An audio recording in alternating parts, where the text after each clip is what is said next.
तो last week we captured over 1100 pips और सारे के सारे ट्रेड्स मैंने मेरे प्राइवेट टेलीग्राम कम्युनिटी में शेयर किए थे। अगर ज्वाइन होना हो तो कमेंट कर देना टेली, लिंक आपके डीएम में आ जाएगा। And here are the trades. तो this was the very first trade जहां पे हमने सिर्फ वेट किया मार्केट के हमारे सेलिंग जोन तक आने का। जैसे ही मार्केट ने सेलिंग जोन पे आया और उसके बाद एक सेलिंग प्राइस एक्शन दिखाया, मैंने उस सेलिंग प्राइस एक्शन में एक एरिया ऑफ वैल्यू ढूंढा जहां से हम लोग सेलिंग ट्रेड प्लान कर सकते हो। और मैं सेलिंग ट्रेड वहां पे प्लान किया और इस सेल ट्रेड में अराउंड 370 पिप्स कैप्चर किए। तो एज ओवरऑल बायस नेगेटिव ही थे। हमने नेक्स्ट डे भी सेलिंग ट्रेड ही प्लान किया। सेलिंग पीआई पे मार्केट आया, हमने सेलिंग ट्रेड जैसे ही लिया मार्केट ने इंस्टेंटली रिवर्सल दिखा और हमारा एसएल हिट हो गया। कोई इशू नहीं है, पार्ट ऑफ द गेम। 45 पिप्स का एसएल था, बट उसके बाद इतनी स्ट्रॉन्ग बाइंग आई कि हमारा जो वॉल्यूम इम्बैलेंस था मार्केट ने वन गो में ब्रेक कर दिया था। तो इसी वॉल्यूम इम्बैलेंस पे मैंने एक बाइंग ट्रेड प्लान किया रिट्रेसमेंट पे। जैसे ही वॉल्यूम इम्बैलेंस ब्रेक हुआ, एक हल्का सा रिट्रेसमेंट आया, हमने यहीं से बाइंग ट्रेड प्लान किया। छोटा सा एसएल था और मार्केट में वन गो में हमारा सारा का सारा टारगेट हमें दे दिया।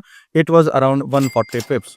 उसके बाद नेक्स्ट डे कोई ट्रेड नहीं था, बट उसके बाद जैसे ही हमें ट्रेड मिला वो था हमारे इस जोन पे जहां पे हायर टाइम फ्रेम के अराउंड 1 आवर के टाइम फ्रेम पे अराउंड यहाँ पे एक बाय साइड लिक्विडिटी थी। मार्केट ने क्या किया, जब हायर टाइम फ्रेम की लिक्विडिटी स्वीप होती है मार्केट में इंस्टेंटली वॉल्यूम दिखता है। जैसे ही 1 आवर और 4 आवर की लिक्विडिटी स्वीप हुई, हमें इंस्टेंटली यहाँ पे एक सेलिंग साइड मोमेंटम दिखा, बहुत ही स्ट्रॉन्ग।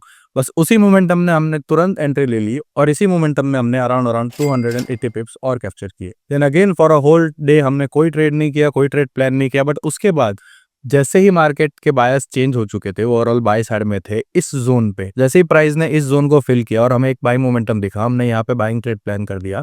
बाइंग ट्रेड हमने यहाँ पे कट क्यों किया, उसका सिंपल सा रीजन था, ये अगर आप फिब भी ड्रॉ करोगे तो फिब भी ड्रॉ करने के बाद आपको हल्का सा 0.5 का जोन ये मिलेगा। प्लस यहाँ पे हमारा एक डिफेंस भी था जहाँ से मार्केट रिवर्स होने के बहुत ज़्यादा पोटेंशियल थे, क्योंकि यहाँ पे बहुत एक अच्छा एफवीजी भी था काइंड ऑफ, और उसके ऊपर ही बहुत ही स्ट्रॉन्ग एक ऑर्डर फ्लो भी था। तो हमने इसी रीजन की वजह से यहाँ पे मार्केट में हमारा ट्रेड कट कर दिया था। तो ये थे हमारे लास्ट 5 ट्रेड लास्ट वीक के। हर एक ट्रेड लेने के पहले उसका प्लान और उसकी साइकोलॉजी हमारे प्राइवेट टेलीग्राम कम्युनिटी में शेयर की जाती है। लिंक बायो में चेक कर लेना, फटाफट ज्वाइन कर लेना। Bye bye.